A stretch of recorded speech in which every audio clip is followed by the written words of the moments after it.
Blanca Jans.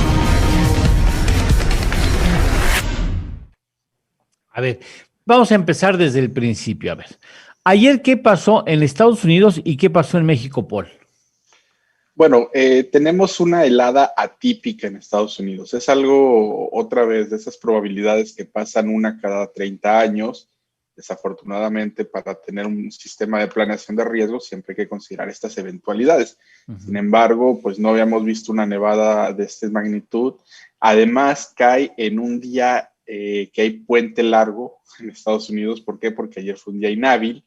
Entonces, desde el jueves, el miércoles, jueves ya se veía venir. Incluso los precios del gas se habían visto, digamos, pasaron en algunos casos de $3 a $11. Entonces decías, bueno, o sea, eso ya es un incremento 3 veces, dices, algo va a pasar.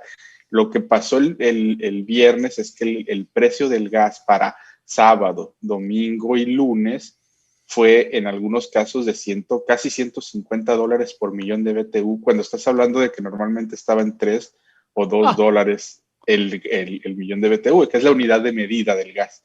Entonces, o sea, se fue por las nubes. No es una cuestión, o sea, las gráficas se pierden, se vuelven logarítmicas. Entonces, aquí uno de los puntos que quiero tocar es, en sí, o sea, sí hay menos producción de gas, pero no es que se haya acabado el gas, no es como que se heló y no hay gas, o sea, hay gas en Rusia, hay gas en Canadá, en este tipo de heladas. ¿Por qué? ¿Qué pasó en Texas? Es bueno, no estaba preparado el estado para este tipo de eventos, era un día inhábil, se nomina, o sea, es decir, se pone un número que se va a comprar, pasa esto y entonces se consume mucha más energía de lo que se esperaba. En Estados Unidos usan mucho el gas natural para calentar los hogares o la electricidad. Entonces, en Texas también, pues, gran parte de la generación viene de gas natural. Entonces, estas dos cosas hicieron que los precios, pues, se fueran para allá. Incluso, mira, para darte un ejemplo, el megawatt hora pasó a $8,000. $8,000 por megawatt hora, cuando normalmente estaba también como en $5, $4 el megawatt hora. Entonces estamos viendo cómo, o sea, es un evento catastrófico, llamamos, no es algo que pasa una vez cada tanto tiempo. ¿Había gas suficiente para México? Esa es la pregunta 2. Es decir, sí hubo heladas en México, pero ¿por qué no llegó el gas a México? Y esa es una pregunta muy interesante. ¿Por qué? Porque Pemex no va al mercado a conseguir gas. No es como que se levante todos los días y diga voy a traer $1 o $2 de cilantro. Pemex tiene que tener contratos de largo plazo. Es decir, tiene un contrato, o sea, ellos tienen contratos anuales en Texas que tienen que asegurar para que le den energía a CFE en México.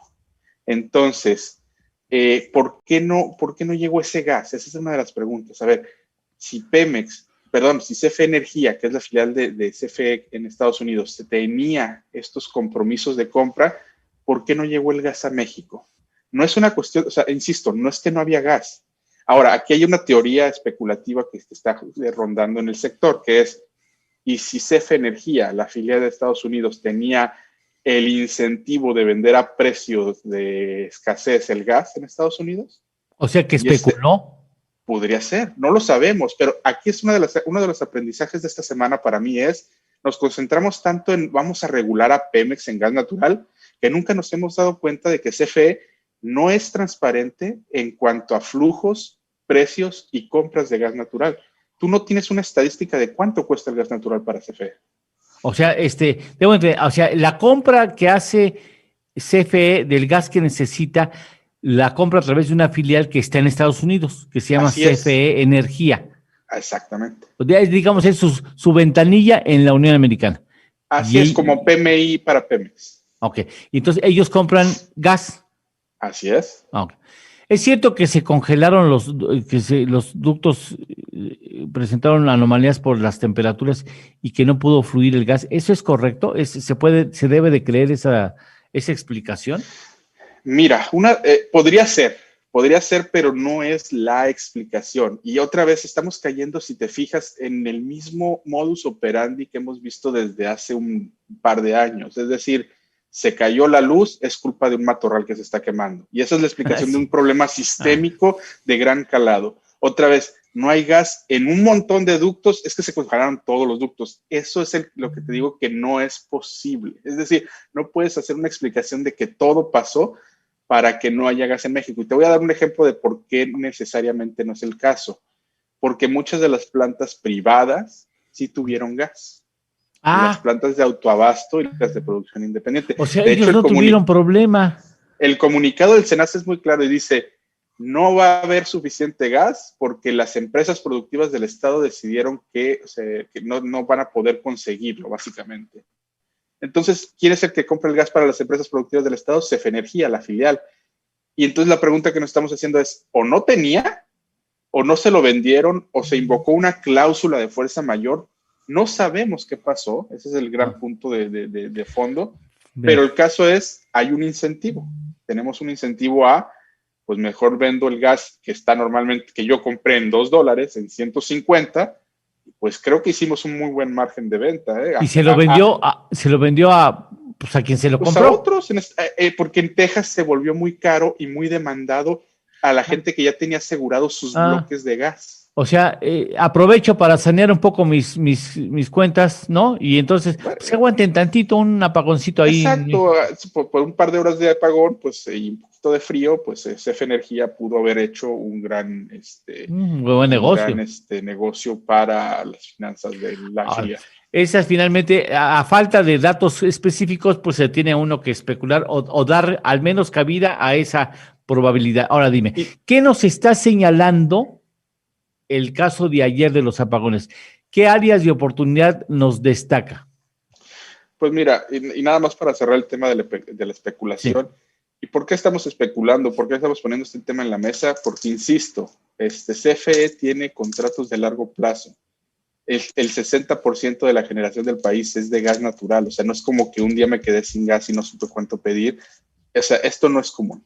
Ahora, ¿qué nos está enseñando esto? Como te digo, la primera lección para mí es que no está regulada en términos de transparencia, que es opaca. Una de las empresas, la empresa más grande de México que consume gas y que transporta, que tiene gran capacidad de los ductos del país, no sabemos nada de ella.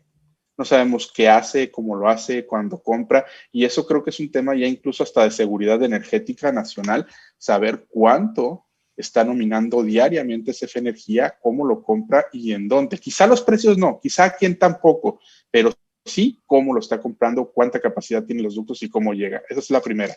La segunda, creo que esto es el regalo perfecto que nos da el clima para decirles a los diputados, no se puede tener un sistema que dependa ni de una tecnología, ya sea renovables o gas natural, y tampoco de un solo participante, porque como te digo, quien se cayó no fueron las empresas privadas en esta ocasión, fueron las empresas las plantas de CFE. Entonces, no podemos estar en un modelo que solamente dependa de energías ni renovables, ni de gas natural, incluso hasta se requirieron las de fósil, como diésel, como carbón, combustión, todo lo que necesitaba en el momento que se necesitaba prender, se prendió el día de ayer.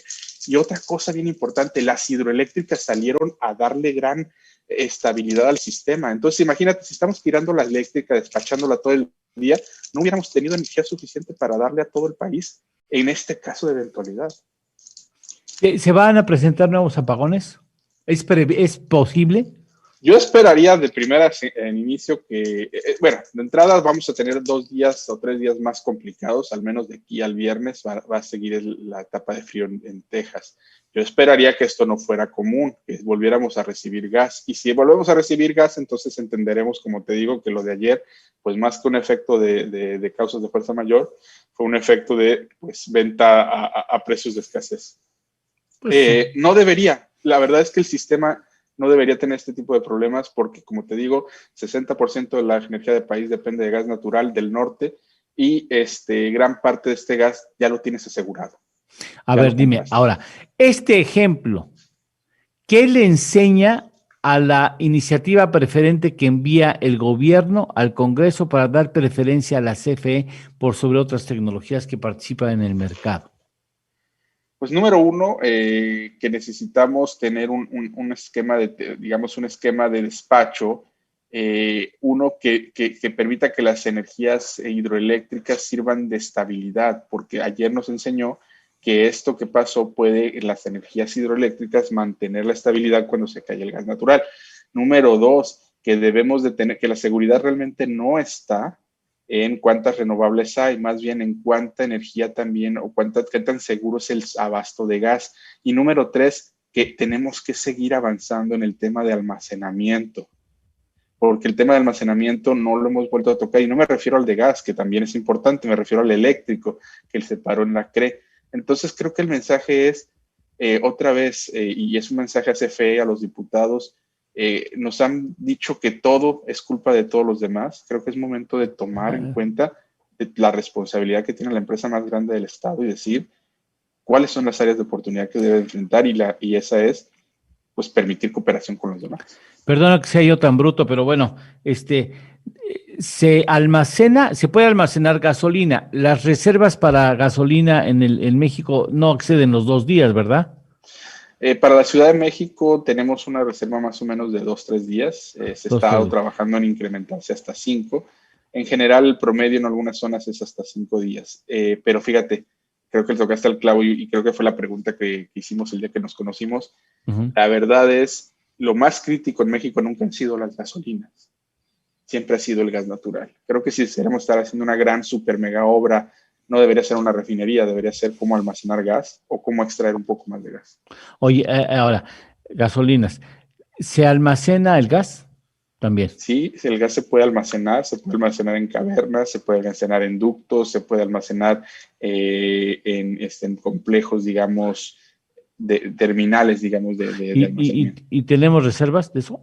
No, había una política que crees, se canceló con la llegada de Ay, mira, qué oportuno. Había una política para mantener más gas en México, precisamente porque si tienes una semana de gas, te permite evitarte estos problemas que son atípicos. Claro. ¿De cuál será la reserva de gas que tú sepas?